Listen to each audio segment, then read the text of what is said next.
toma ya walking over ya. Eya ona nyoge, utwa konge yuria. Ebu sebene nago.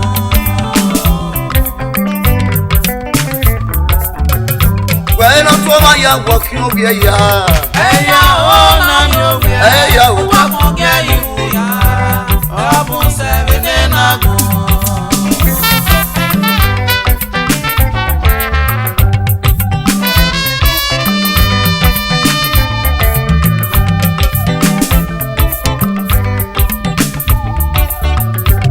Bueno toma ya walking over ya. Eya ona nyoge, utwa konge yuria. Ebu sebene nago. Amamie ba eyan ga gui. Amamie eyan na gogo. Agami ponjo teyan ga gui. Amamie jo eyan na gogo. Agari fun teyan ga gui. Agari poloko eyan na gogo. Agaseye o teyan ga gui. Usega soma eyan na gogo. Oto kongeri uri ayaki. Eni nano eobu seba kon. Oto kongeri uri ayaki. Eni nano eobu seba kon. Eno toma ya woki obi ya. Eya ona nyoge, utwa konge yuria. Ebu sebene nago. Eno toma ya woki obi ya. Eya ona nyoge, utwa konge yuria. Ebu sebene nago. Padi, ogbe padi, maga, osetigbe maga. Padi, osetigbe padi, maga, osetigbe maga.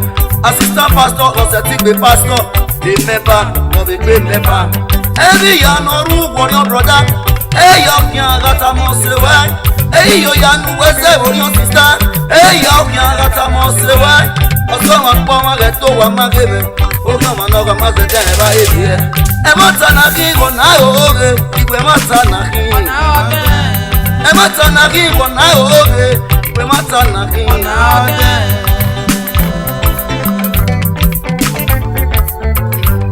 Eno toma ya woki obi ya. Eya ona nyoge, utwa konge yuria. Ebu sebene nago. Eno toma ya woki obi ya. Eya ona nyoge, utwa konge yuria. Ebu sebene nago. Agamie ba teyan ga gui. Amamie teyan na gogo. Pega mi ponjo teyan ga gui. Amamie jo teyan na gogo. Pega biba togbon teyan ga gui. Amamie ba teyan na gogo. Otu akongeri buri ayanki. Ene na no ebu seba kon. Otu akongeri buri ayanki. Ene na no ebu seba kon. Ematana ki gona oge. Ematana ki Ona ode. Ematana ki gona oge. Ematana ki Ona ode.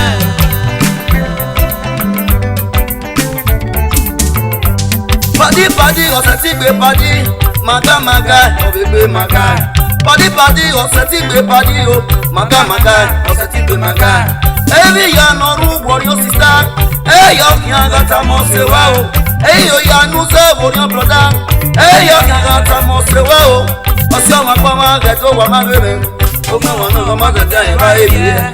Well, let it go to your way. No, come again, osetigbe your Miami. Wẹ́rẹ́ títí ẹ̀rọ sọ́rí ògbẹ́ yìí o, lọ́gbọ̀n ọmọdé ọ̀sẹ̀ tí kì ọmọ yìí mi. Wẹ́rẹ́ títí ẹ̀rọ sọ́rí ògbẹ́ yìí, lọ́gbọ̀n ọmọdé ọ̀sẹ̀ tí kì ọmọ yìí mi. Ìgbẹ́ mọ́ta náà kí ló nàná òwe, ìgbẹ́ mọ́ta náà kí n. Ona ode. Ẹ mọ́ta náà kí ló nàá òwe, ẹ mọ́ta náà kí n. Ona ode. Wẹ́rẹ́ náà tó máa yà wọ́n kí ló gbé yà. Eya ona nyoge, Eya utwa konge yuria. Ebu sebene nago. Wẹ́rẹ́ náà tó máa yà wọ́n kí ló gbé yà. Eya ona nyoge, utwa konge yuria. Ebu sebene nago. Yáyà wọn ni gbé. Nagalwe wọn. Ayana wọn ni gbé. Nagalwe wọn. Ṣé ká kàn sí ní gbé? Ayana wọn ni gbé. Ayé àwọn ewé mi. Nagalwe wọn. Ìyàwó ẹ̀rọ pọ̀ fọ́. Ayana wọn ni gbé. Yóò bẹ́ẹ̀ bá gbọ́ ẹ́. Nagalwe wọn. Àkàndẹ́bù yà á fún gbé. Ayana wọn ni gbé. Wọ́n ní bẹ́ẹ̀ brọ̀dá. Nagalwe wọn. Ẹ̀yìn ìyanu sẹ́wò ni wọ́n. Ayana wọn ni gbé. Ẹ̀wù jàgà tá a mọ̀ sí wá. Nagalwe wọn. Ẹ máa wẹ̀ kiri rọ. Ayana wọn ni gbé. Ṣé náà kó bọ̀ ẹ̀ wà náà? Nagalwe wọn. Ọkọ̀ kí ẹ bá lọ náà. Ayana wọn ni gbé. Yọ̀ náà wọ́n ní pé. Nagalwe wọn. Wàgàrà lu ẹ̀wọ̀n. Ayana wọn ni gbé. Ọ̀sẹ̀ ní ọ̀gá.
kakudike Oge ono. adegagi ọmọ agẹya mi ti hù tẹko adegagi ọmọ agẹya mi ti hù tẹko wẹmage mẹye mẹ. Ero-rogie.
ọgọba ọbẹdo ọgọba ọbẹdo ọjẹ ọba n'ọba gẹ ẹyẹ nẹjọ bá ga o ọgọba ọbẹdo ọgọba ọbẹdo ọjẹ ọba n'ọgẹ ẹyẹ nẹjọ bá ga yìí ọbọ kan gbèyègbè ọbẹdo ẹnàyàwó ẹbí social media sista wẹ gbèyègbè o brọdá gbèyègbè o gbèyègbè ọwọ iyọmọ mọtò bí wáyé lórí rẹ pẹrẹ ọbẹdo rẹ nẹgọ rírire o rà mí ọwọ iná bí ọmọ rẹ gba YouTube wà lórí rẹ pẹrẹ ẹpẹrẹ nẹgọ rírire o kọmá ọbẹdo rẹ gọ rírì pé kwakọ.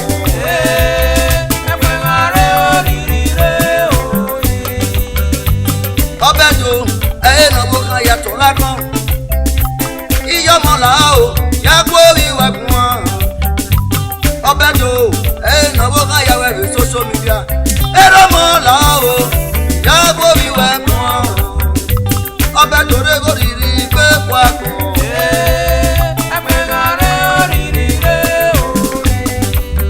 àìsí òkú ọba o ẹdọ àìsí òkú ọba àyìn ní ọba nàgà o àyìn ní ọba nàgà òbí kẹnẹkẹnẹ máa dọyọ òkè náà máa yún tètè náà wúre sàpọn ọdọ mọ ìpẹ wà ló gidi gan ìwà kí ọba sẹ ẹgbẹ ògidì gan òbí ọbùn náà o wà ló kẹbù ẹgbẹ ayédè òrìrì gbé wàpọ.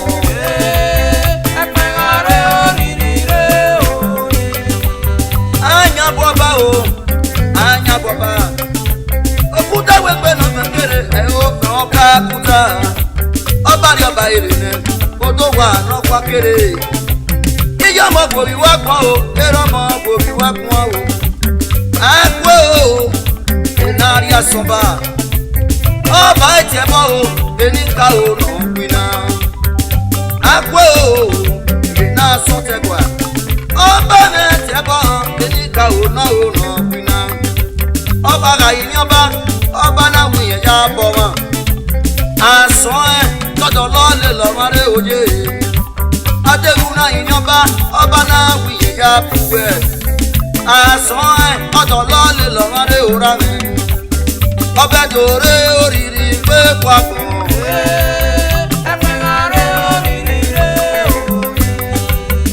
ọbẹ dòre nẹgò rìrì gbé kwakọ. ọgbùgbò rìrì wọ́n tọ́ òkè náà yàn mọ́ bu àtọ́pẹ́.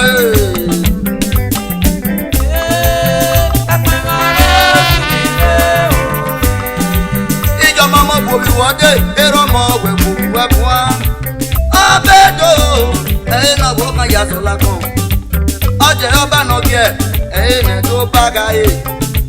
ọba rí ọba èrè náà ẹ̀ ò fẹ́ náà tó ayé ọkà àkúta.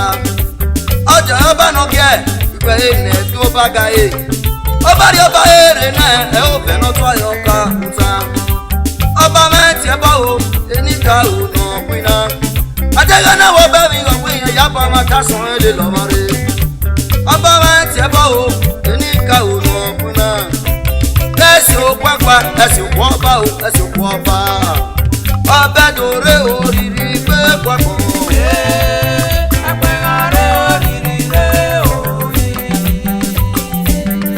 Anyabọba o anyabọba agbọba tile agbọba tile agbọba tile yan oge na gbọmọ o gbẹdẹ nùkú ikán wa ọbùbò rírì náà oge náà yan mọkùn ẹjọ ìyàwó ìyáre ẹjọ ìyàwó ìsẹlógbè ọbẹ tó rájò òwe náà zẹwọ tán náyà rẹ wúwẹ ṣe o oge náà yan rúmọkùn àyìn ní ọba oge nàga táyìn ní ànàga.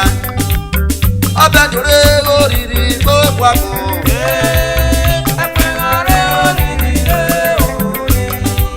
àtó ìyànàmọ́ bá rẹ̀ àtó ìyànàmọ́ náà wẹ̀rẹ̀ tó wẹ̀ ìyànàmọ́ o òwú ikọ́ bá yé dàgẹ́. iṣẹ́ ló gbọ́ bá rẹ̀ iṣẹ́ ló gbọ́ bá rẹ̀. àgídẹ́dẹ́ mi ń pò núyànṣẹ́ ti wòkè náà yàn mọ́kù. ẹjọ́ ìyàwó ìyàrá tó yàwó ìyàrá. àìsí òkú ọba wọ̀ wó kàn gbéyègbé ọbẹ̀ dòre rírì gbé pàmò.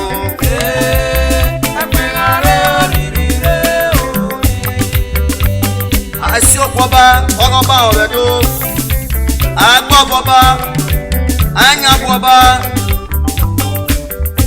ugbo riri ọba wa kì ẹ̀pẹ̀láre tó riri rẹ o dáadọ́ ma ọyọ bọ́ yàsẹ́ ká nìyí ẹ̀ àkànwé social media ẹ̀ ọba yàwó ẹ̀mẹ̀ nàta ayíkèyè pé ọmọ riri ọbẹ̀ gòkè o ẹ̀pẹ̀rẹ̀ nẹ́gbọ̀ riri rẹ o ọ̀mí ọbẹ̀ dòrè oriri gbé pàkàn.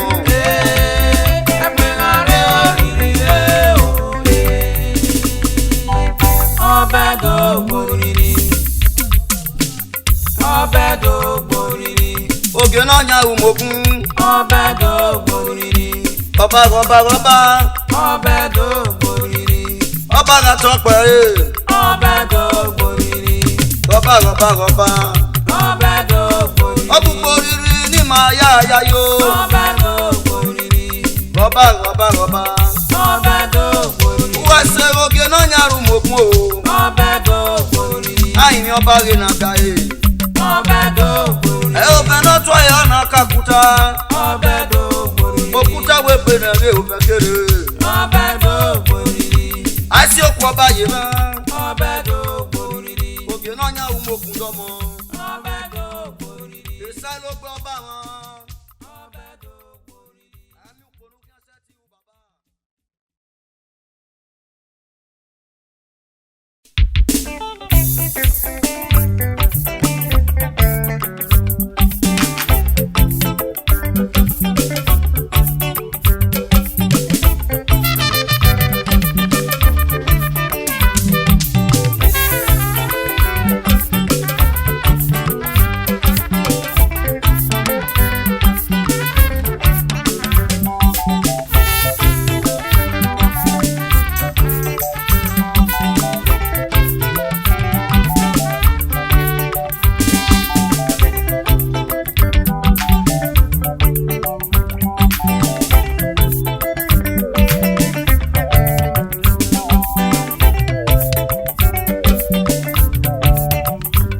Atama me wodo wọn se mi ra wọn kiri wọn.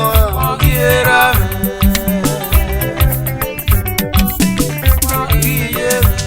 Atami me wodo wọn se mi ra wọn kekeri wọn. Ọ̀gìrà mi. Ọ̀gìyè mi. Atami me ne wodo wọn se mi ra wọn kiri wọn. Ọ̀gìrà mi. Atami me wodo wọn se mi ra wọn kiri wọn. Ọ̀gìyè mi. Atami me wodo wọn se mi ra wọn kiri wọn. Ọ̀gìrà mi. Ìdígbẹ̀rẹ̀ fún ẹ̀mí Romẹ̀kùẹ́, His Royal Highness, Lucky Ọba Oge, the Enoke of Melu Community, Wàtọ́ Amúsera Mìnira, ẹ̀yẹ̀wẹ́ fúrẹ́ wò wíẹ̀, ìṣẹ́ ló gbé bàbá mi kò ní kí ẹsẹ̀ tí wò, àjẹ́ òkúra náà bí kúrò dé. Atami mẹ́wò dáwà sẹ́mi rọ́mọ kékeré yọmọ. Ọ̀gìrà mi. Atama mẹ́wò dáwà sẹ́mi rọ́mọ kékeré yọmọ. Ọ̀gìyè mi. Iná dòdì gbèrè fún ẹ̀gẹ́ àtàsọ́mà. Òhẹ́ ọwọ́ kan ìgbìnà bíà. Ó àtọ̀ bàbá ẹ̀gẹ̀wẹ́ fúre gbogbo ẹ̀ o. Òhẹ́ ọwọ́ kan ìgbìnà bíà. Nọ́rí ọ̀yìn àkọ̀rọ̀ mi ló pẹ́ wò. Ìbí ọkọ̀rọ̀ mi yàwó ẹ̀dó. Ìyá wúwo ẹsẹ̀. Atami mẹ́wò dáwà sẹ́mi rọ́mọ kékeré yọmọ. Ọ̀gìrà mi. Atama mẹ́wò dáwà sẹ́mi rọ́mọ kékeré yọmọ. Ọ̀gìyè mi. Abọ́tọ̀tọ̀ bọ́mọ náà bí ìgbìnà bíà. Nọ́rí ọ̀wọ́ ẹ̀yàn kọ̀rọ̀ mi rẹ̀ ló pẹ́ wò. Ọmọ náà lè lúwẹ̀ wọ̀ náà ibi súsẹ̀. Ọmọ náà lè lúwọ̀ náà ibi ebóyà. Atami mẹ́wò kí o yàrá rẹ̀ ègbè náà má ta. Wà inú kí ó yá. Ìsálógbè.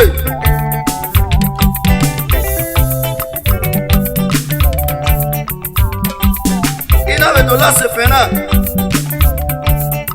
Ìkọ́ mẹ́múrò mẹ́. Ìyàtà sọ́wọ́n.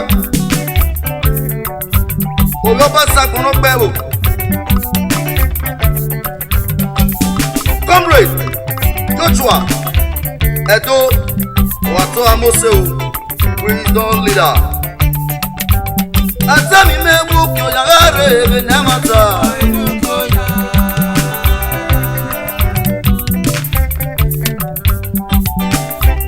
Ina we do digwe le pon ewuro we kyo e ataso ma be O pe ano me tinapina o me go ne segbe mu no You saw fiber. No wara longo koromi kare niye.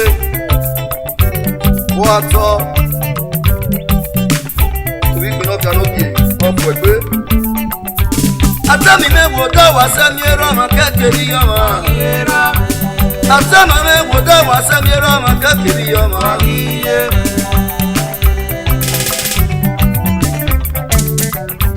Ina do di kwale fun ewuro meke atasoma ambassador legacy Asioma one of the universe international businessman exporter and importer wa minuya ibaba wa ri enu yobowo atami me oda wasamira wa kekeri ama Salo pe anu koru kaseti u Ina be to digbe le pon gada so ma be 100 Osas Osas legacy also international businessman exporter and importer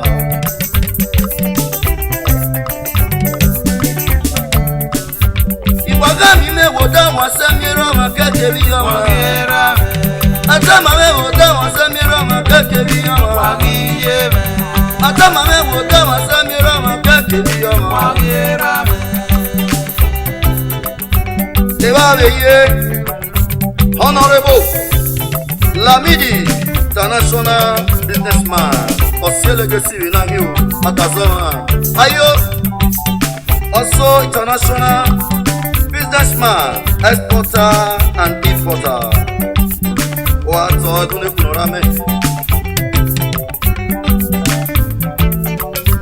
Atami mebu kyo yagare benemata Atami mebu kyo yagare benemata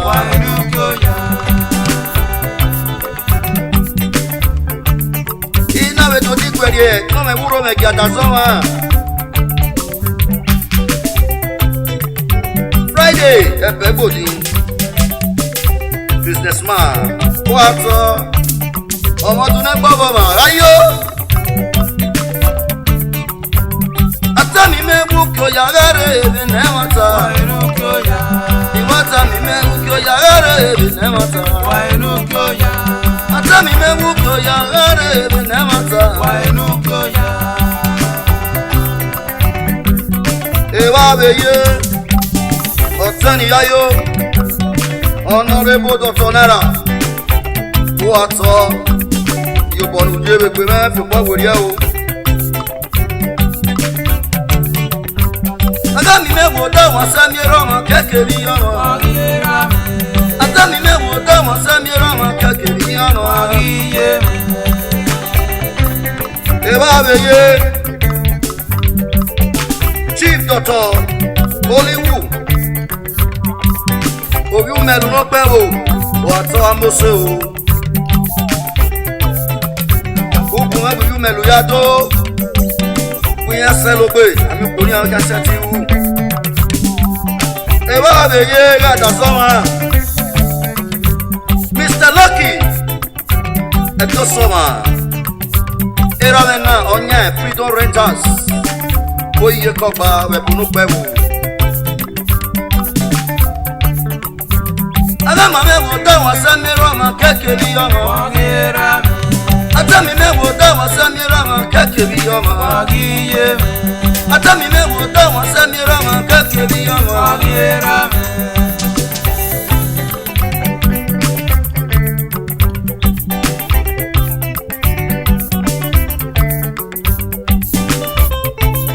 Ina do ye pon me gera me my spiritual leader Apostle Danny Omora the General Overseer Grand General Family Ministry International. Agami me bukyo ya gare benemata. Ina no la se pena veri ekmo e buro mege atasoma be. Mr. Gento. Ukpiano meti nekpina. Ayo. Agami me woda wan semira na kakebi ya wan. Ina beto ye atasoma be oteni ayo. Comrade Prof popularly known as Heaven. Atami me wukyo yagare benemata. Ina we do last penari kon eburo me giata soma. Popularly known as Francis and Ebo Ilo, popularly known as Dogo Dollar, the money lord. Atama me bota wan samira ma kakebi yama. Ina we do ye kon eburo me no se me o sabo yen o bi pine we ka wa to ma bora. E ba obeye comrade Etiosa Ogbidi oye wọn we do o ya celebrate. Idipo we dey come again atasoma. Obi Eda ni yayo o ponu ya mo me da die fi bo weri aga wa fure bo we atune funu rame businessman wa torame aga ma me bo da wa samira ma kekeri yo e ba beje otani yayo obi e bonu pewo Mr. Anthony awe doniya wa to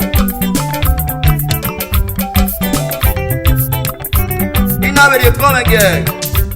Atasoma obiye opasago. Omosu Ogbidi. Wo atora me. Akukuru wa ti aseti wo ya celebrate. Edo wo ma easy. Akemi wa mu wa.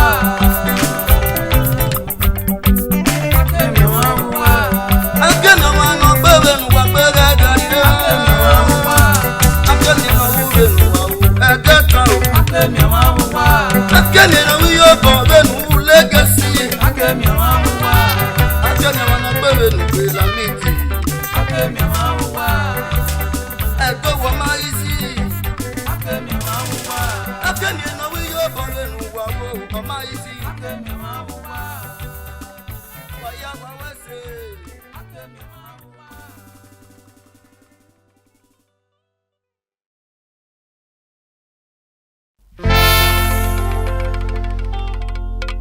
Isati mi ami wa o. Isati mi ami wa o. Owega mi ami o si se eyo wa. Ewu kon me na. Oga mi ami ayo wa o. Adego na mi ami ayo wa. Owega mi ami o si se eyo wa. Ewu kon me na. Aga mi ego wa dinu kone. Oke do jere yen Maria gege pa wo wa o. Owega mi ami o si se eyo wa. Ije ku kome no o.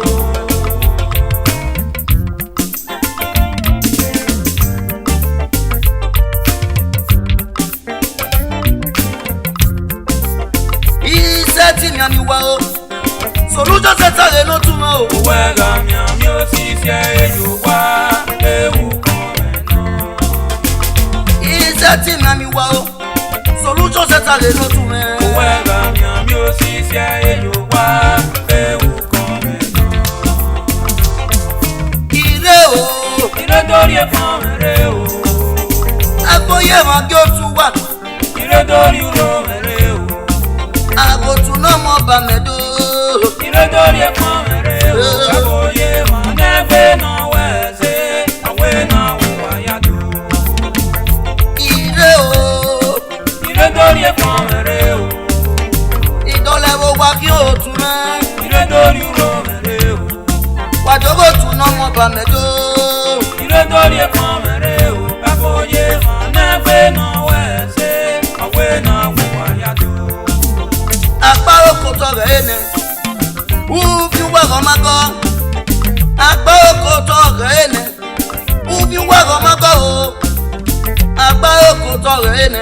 Ubi solution for mago. Eno ya je ni karo. Ewa ya webi. Beno ya jo salobwa. Eri wa ya yin o. Beno ya ye wa ogidi gan. Ewa ya webi. Iwe beno ya joba. Eri wa ya yin. Beno ya je ni karo. Eri wa ya yin. Beno ya je wa ogidi gan nu pokeba. Eri wa ya yin o. Beno ya ye wa ogidi gan. Ewa ya webi. Ire o. Iredori ekwamere o. Solution center. Iredori uromere o. Warato waramose. Iredori ekwamere o. Akoye ma negbe na wese. Awe na wuwayado. Ije do otuna. Otuna yogwe yan dafe. Ije we do otuna. Wa do otuna ori na yusare. Solution center. Otuna mo ba medo. Wa wese wago. Efoye ma wuwayado. Iseti mi ami wa o. Megi iseti mi ami wa o. Awe ga mi ami osisi eyo wa. Ewu kọrin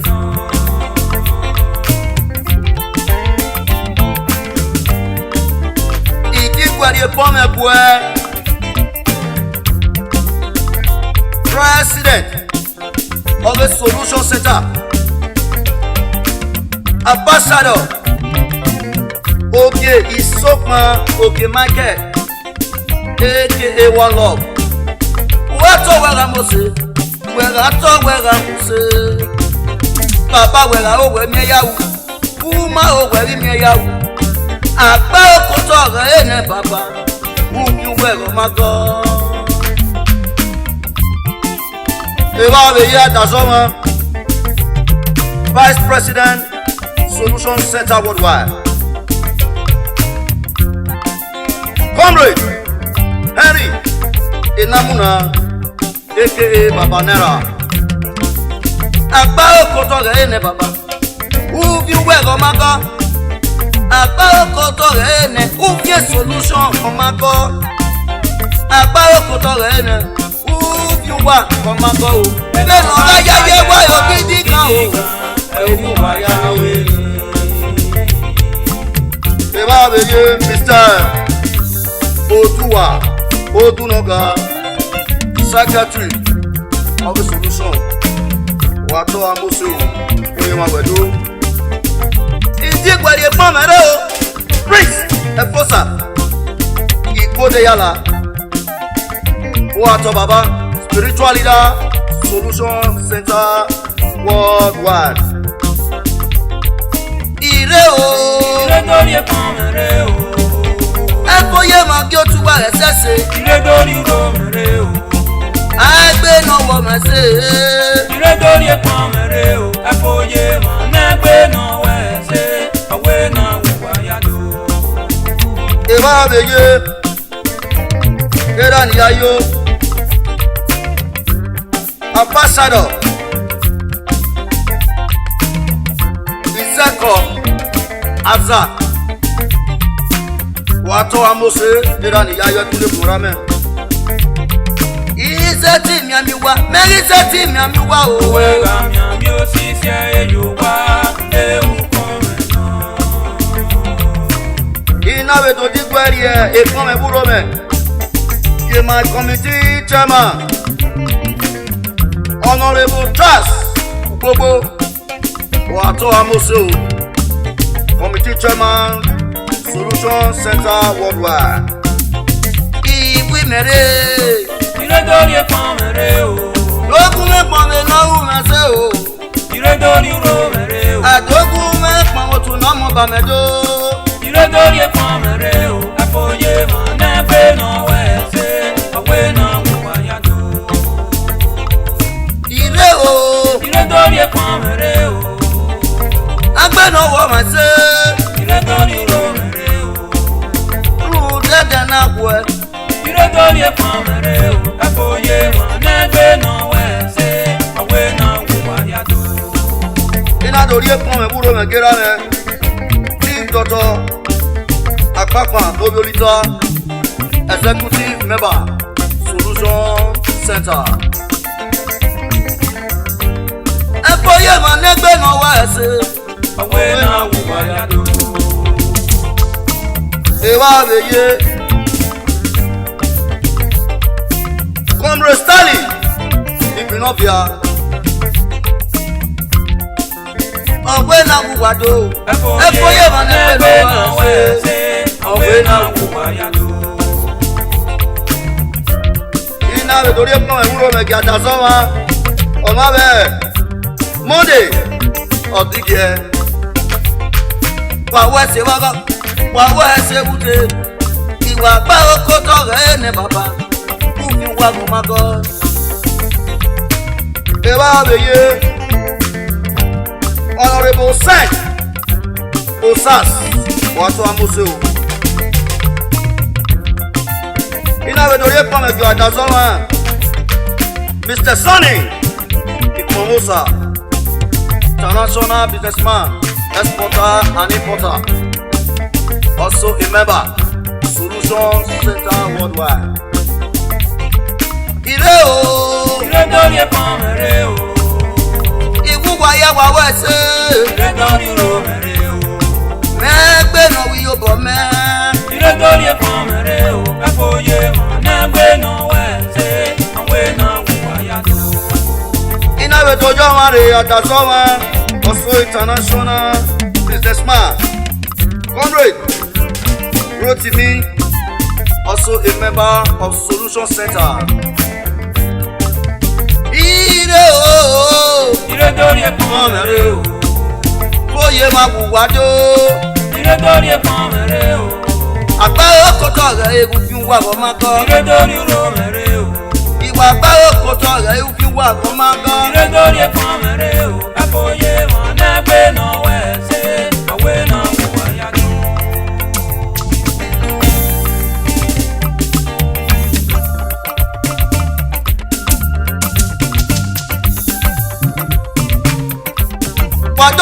Wado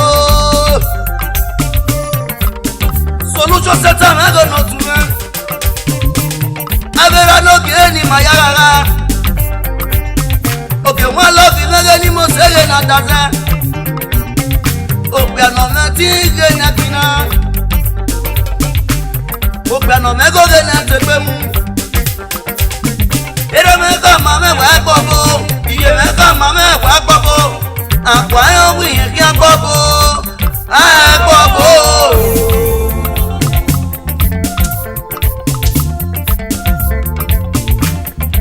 agbogbo Gagbe Agbe mo tu Dolewo gari yeke Dr. Prince Efosa Ibode yala era ni ayo wa to amose okiobo Ere mega mame wa gbogbo ije mega mame wa gbogbo alakwa owo wi ki agbogbo na gbogbo bi mu dai lobi ona yin awe baba la ogun mefe agbogbo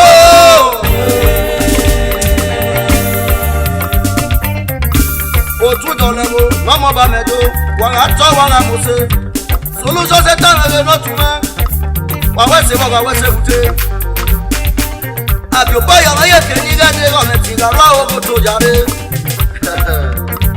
o me ti garwa wa ke gari o ko kan no ga mata si o garwa o ja mo story o ru data ke gari o ko kan a go me ti abio boy o me ye ke Era mega mame wa gbogbo ije mega mame wa gbogbo akwa o wi ke gbogbo agbogbo Solution Center wa to wa mose no weru wa mi ya ewu ami ya ri ore ba wa agbogbo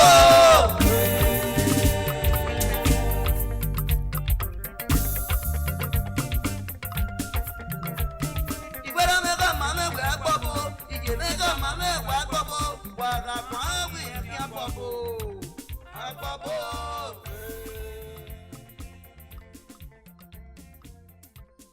Babo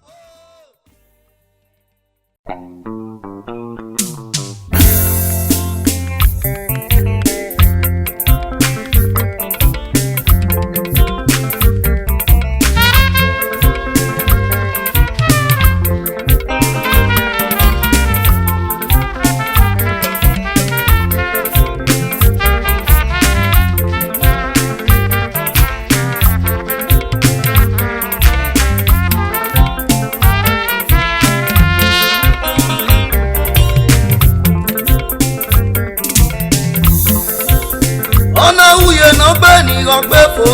Ẹ̀pà àwọn bẹ́ẹ̀. Oyè náà pé nínú. Ọ̀nà ìgbà àwọn bẹ́ẹ̀.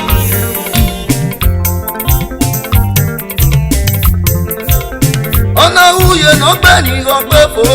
Ẹ̀pà àwọn bẹ́ẹ̀. Ọ̀nà rẹ̀ oyè náà pé nínú. iye.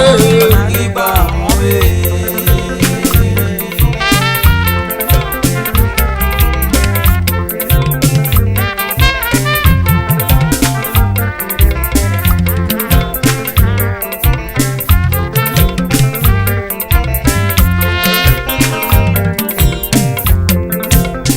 Ọ̀nà oyè no beni go wa ge una. Ẹ̀pà àwọn bẹ́ẹ̀. Ọmọ ọmọ. oyè náà pé nínú.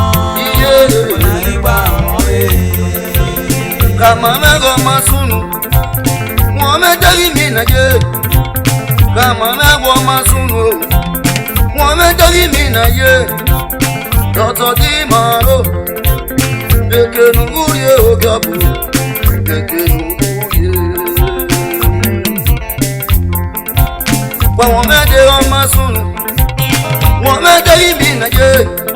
Akama me go masunu. Àwọn méjèèjì mi náà jẹ́ ọ̀nà òye náà pé ní ọwọ́ rẹ̀ wù náà. Ẹ̀pà àwọn bẹ́ẹ̀. oyè náà pé nínú. Ọ̀nà ìgbà àwọn bẹ́ẹ̀. Dọ̀tọ̀ tí màá lò kíra níjà yó òkè bó sọ́bù kéèké nùgúrí òòrà mi. Kéèké nùgúrí.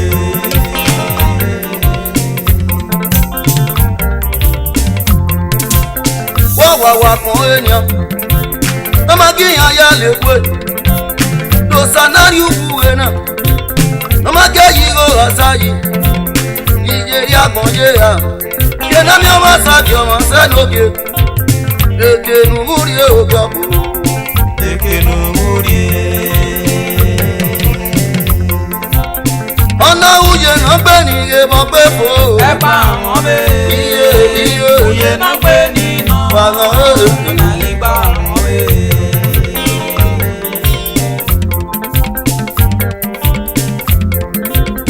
ọ̀nà òye náà gbé ní ìbọn pé fò. Ẹ̀pà àwọn bẹ́ẹ̀. oyè náà pé nínú. Ọ̀nà ìgbà àwọn bẹ́ẹ̀. Èmọ̀ wẹ̀nu rèrèrè ẹ̀mẹ̀ wẹ̀nu rèrèrè o ọ̀sẹ̀ bí ọmọ wẹ̀nu rèrèrè ẹ̀mẹ̀ wẹ̀ yé dé mọ́ra mi ẹ̀mẹ̀ wẹ̀ yé dé mọ́. Jẹ̀nìyà ò ẹ̀mú wẹ̀rẹ̀ àwọn mẹ́mi ó rè o. Jẹ̀nìyà ò ẹ̀mú wẹ̀rẹ̀ iyèké mẹ́tẹ́ káwa o. Ọ̀nà òye náà gbé ní ìwọ̀ wá rẹ̀ wù náà. Ẹ̀pà àwọn bẹ́ẹ̀. Ọwọ́ rẹ̀ wù náà. oyè náà pé nínú. Ọ̀nà ìgbà àwọn bẹ́ẹ̀. Gbẹ́nẹ̀rẹ́ mẹ́ máa wọ̀ bó, ìgbẹ́ ní iye mẹ́ máa wọ̀ bó, rúdà ìjọba pété mú mẹ́ o. Dọ̀tọ̀mọdé ló yọ dígì ẹ̀, lékè nùgúrí o. Ọ̀sẹ̀ bí ọmọ wẹ́nu rèrèrè, àmẹ́ wẹ́nu rèrèrè, ìmọ̀ ya wẹ́nu rèrèrè rámẹ́. Nùdó sẹ́wọ̀ orí wa, àwẹ́nu rèrèrè rámẹ́. Nùdó sẹ́wọ̀ orí wa. Ọ̀nà òye náà gbé ní ọwọ́ rẹ̀ wúro. Ẹ̀pà àwọn bẹ́ẹ̀. oyè náà pé nínú. Ọ̀nà ìgbà àwọn bẹ́ẹ̀. Ọ̀nà òye náà gbé ní ọgbẹ́ fò. Ẹ̀pà àwọn bẹ́ẹ̀. oyè náà pé nínú. Ọ̀nà ìgbà àwọn bẹ́ẹ̀.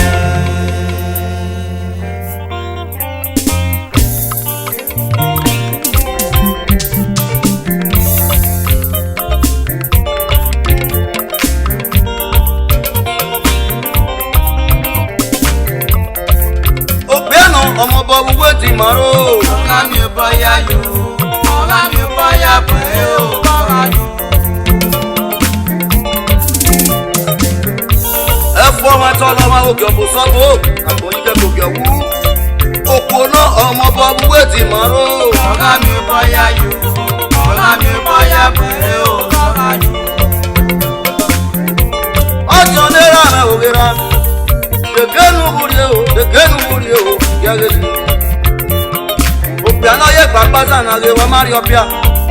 Wamadara boyige koge uwo odame. Opena mo bobu wotion. Ọ̀gá mi ò bọ́yá yó. Lele o. Ọ̀gá mi ò bọ́yá pẹ̀lẹ́ ò bọ́yá yó. Oko noro mo bu wotion. Ọ̀gá mi ò bọ́yá yó. Ọ̀gá mi ò bọ́yá pẹ̀lẹ́ ò bọ́yá yó. Iye imami esi ubuza. Ìmàmí ẹ̀ o. Mami. Ìtẹ́kùn alẹ́ ìmàmí ẹ̀ o.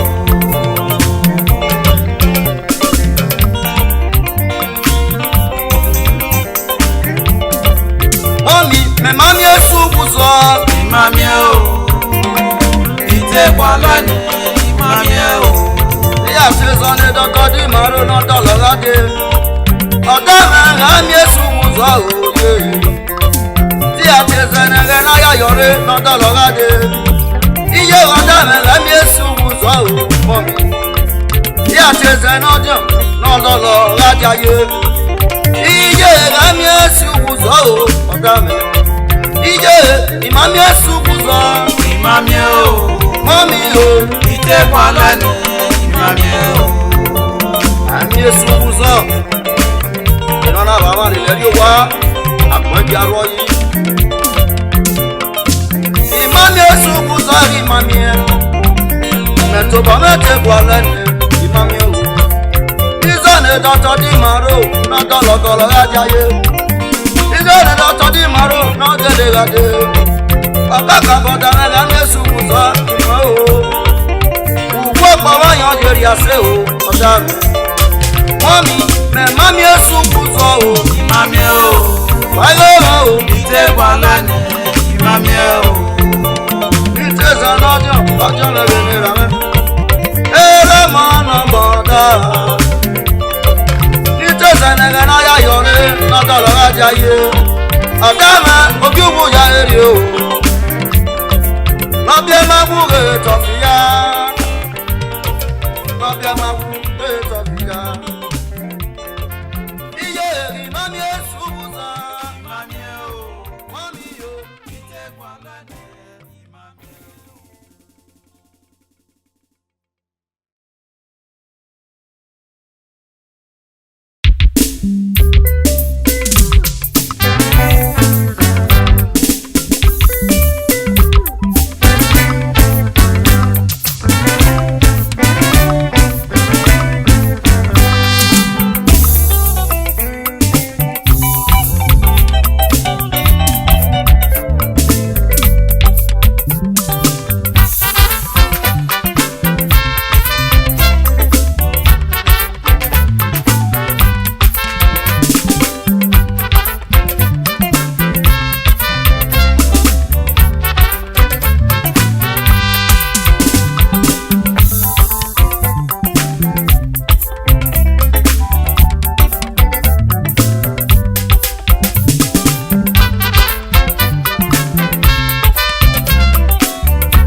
Yaga mose no bu me kwikwe o. Yene, enamora enamora nyori oboyi.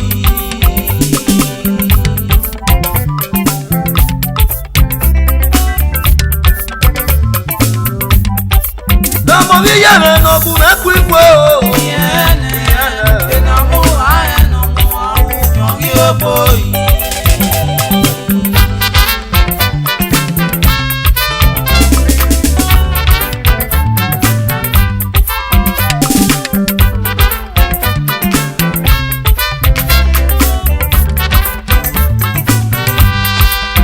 Damo semeni no bu me kwikwe o. Yene, enamora enamora nyori oboyi.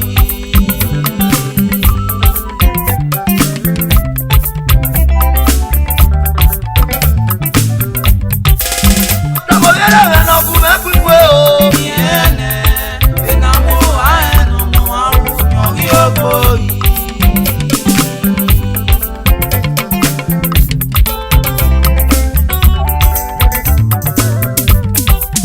Eti me ma wi ku no bu me ku.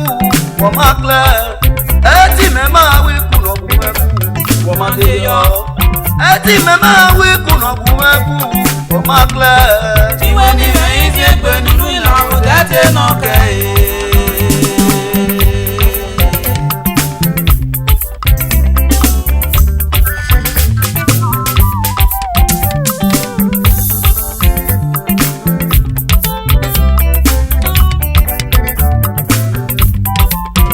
eti mema wiku no bumeku o makle eti mema wiku no bumeku o madeyo eti mema wiku no bumeku o makle Tiwe ni isi egbe nunu ila odete no ke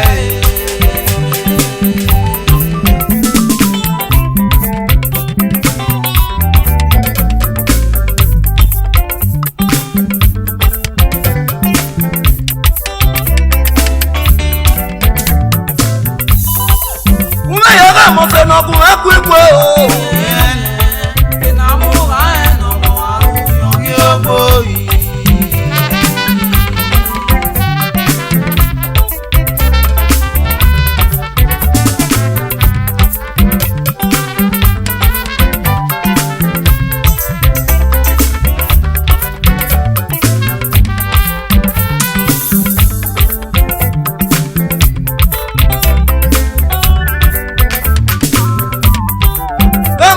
nani no ku ekwekwe o ina mu ha no mo aru yogi oboyi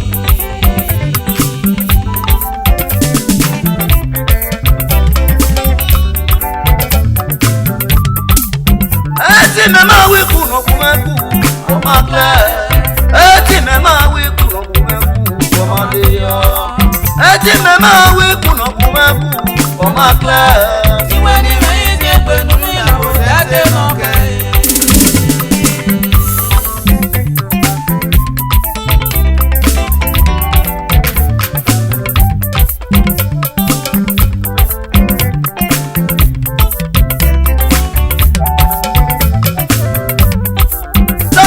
ya no ku ekwekwe o na ina mu ha no mo aru yogi oboyi